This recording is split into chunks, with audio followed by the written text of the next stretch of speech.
Hi అండి. నమస్తే.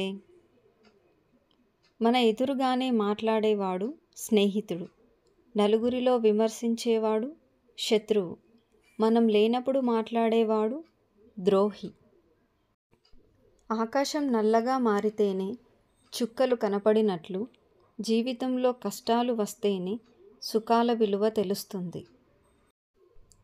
తప్పు చేసి గెలవగలవేమో కానీ అబద్ధం చెప్పి ప్రశాంతంగా బ్రతకలేవు.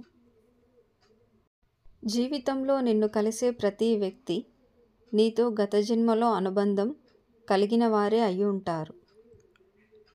బాధపడే వారిని ఓదార్చే వారికంటే బాధ పెట్టి ఓదార్చే వారే ఎక్కువ ఈనాటి సమాజంలో. గాయం గురించి కాదు, ఎలా కోలుకోవాలని ఆలోచించు.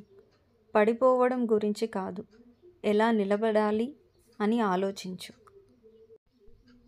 చిరునవ్వు, మౌనం రెండు గొప్ప ఆయుధాలు. చిరునవ్వుతో చాలా సమస్యలు పరిష్కరించుకోవచ్చు. మౌనంతో చాలా సమస్యలు రాకుండా చూసుకోవచ్చు. జీవితంలో విజయం సాధించాలంటే నిన్ను నువ్వే ముందుకు తీసుకో. ఏ ఒక్కరూ నీకోసం ఆ పని చేయరు. ముందు అది తెలుసుకో. నువ్వు నడిచే దారిలో అరుస్తున్న ప్రతి కుక్కకి సమాధానం చెబుతూ పోతే ఎప్పటికీ గమ్యాన్ని చేరలేవు. ఒక పనిలో మనం ఉన్నత స్థానానికి చేరాలంటే ఆ పని మనకు ఇష్టమై ఉండాలి. ఎవరైనా మనకంటే కాస్త కింద కూర్చున్నంత మాత్రాన అదే వారి స్థాయి అని భావించకూడదు. ఎందుకంటే కొందరు ఎంత గొప్ప స్థాయికి ఎదిగినా ఒదిగే ఉంటారు. అదే వారిలో ఉన్న గొప్పతనం.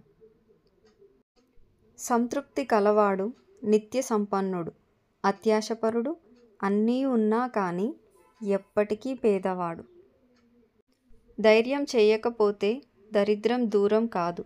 సాహసించకపోతే సంతోషం సొంతం కాదు. ముందు నిన్ను నువ్వు తరచి చూసుకో.